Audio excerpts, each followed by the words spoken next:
You're being manipulated right now, and chances are you don't even know it. See, most of us think of manipulation as something obvious. A shady salesman pushing a lie, a toxic partner twisting your words, someone raising their voice, slamming a door, storming off to make a point. But the truth is far more unsettling. Manipulation isn't always loud, aggressive, or even intentional. Sometimes it wears a smile. Sometimes it sounds like concern. And most of the time, it feels normal.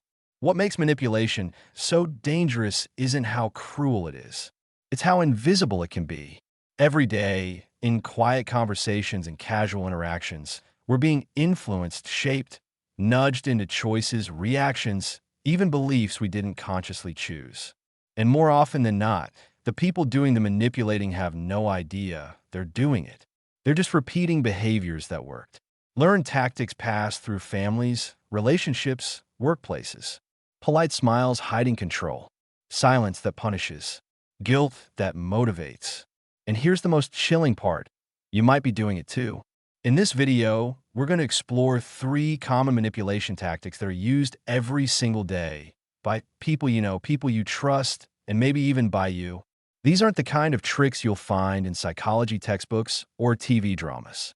These are subtle, often unconscious methods that quietly bend reality, and they're hiding in plain sight. Ready? Let's begin. Manipulation tactic number 1, guilt framing. One of the most common and most quietly devastating forms of manipulation is guilt framing. You probably felt it. You ask someone for something small, something reasonable, and instead of a direct yes or no, you get a sigh, a pause, a look that says, I guess I'll do it if you really need me to. Suddenly, you feel bad for even asking. You back off, maybe even apologize, and they never had to say no. Mission accomplished. That's guilt framing, turning your normal request into a moral burden.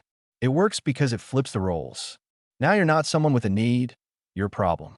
You feel selfish, inconsiderate, like you're putting pressure on them, even though you were just being honest about what you wanted.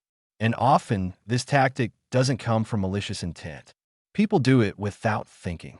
Maybe they were raised in a household where saying no was punished. Maybe they learned, over time, that playing the victim was easier than confrontation. But the result is the same. You begin to censor yourself. You stop asking. You carry the guilt, and they carry the control without ever looking like the bad guy. It's subtle. It's quiet. And it works. Let's move on to the second tactic. This one's even more invisible, but far more dangerous. Manipulation tactic number 2, withholding. Sometimes, manipulation isn't about what someone says. It's about what they don't say, what they don't show, what they withhold, on purpose. This tactic is simple, but brutally effective. They deny you emotional information. No feedback, no reaction, no closure, just silence. You open up. You share something vulnerable. You express a concern or ask for connection, and they give you nothing. Maybe a blank look, maybe a quick change of subject. Maybe they disappear for a day, a week. You're left hanging, emotionally stranded, wondering what you did wrong. That's the trick. By withholding attention, affection, or even just basic communication, they train you to chase it. Withholding creates imbalance. It makes love, approval, or simple honesty feel like a reward, something you have to earn, not something freely given. And when it happens consistently, you start bending. You walk on eggshells. You become smaller, quieter, more careful, hoping they'll return to normal, hoping they'll give you what they used to if you just behave right.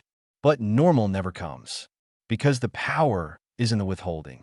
And again, this tactic isn't always intentional. Some people are emotionally unavailable. Some are never taught how to connect.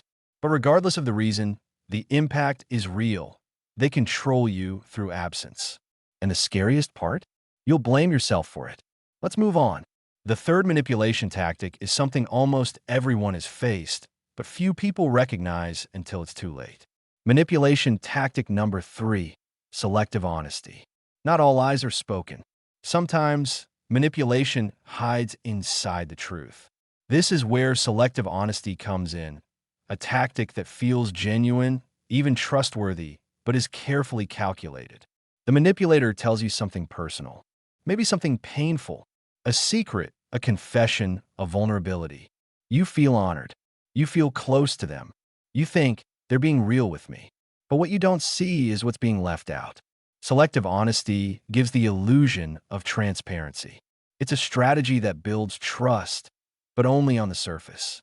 You let your guard down because they've opened up, but in reality, they've only given you a curated truth, a controlled reveal, just enough to appear authentic, while keeping the deeper patterns, motives, lies, contradictions hidden beneath. This tactic is powerful because it disarms you. It makes you feel like you're the one behind, like you need to catch up to their level of honesty. So you share more. You give more. You expose more of yourself. And now, they have more information, more leverage, more access to your inner world. And all they had to do was give you a sliver of truth. This kind of manipulation is almost invisible, especially in early relationships or friendships. It looks like connection. It feels like depth, but it's a mask, and one that's incredibly difficult to peel off. The most unsettling thing about these tactics isn't that they exist.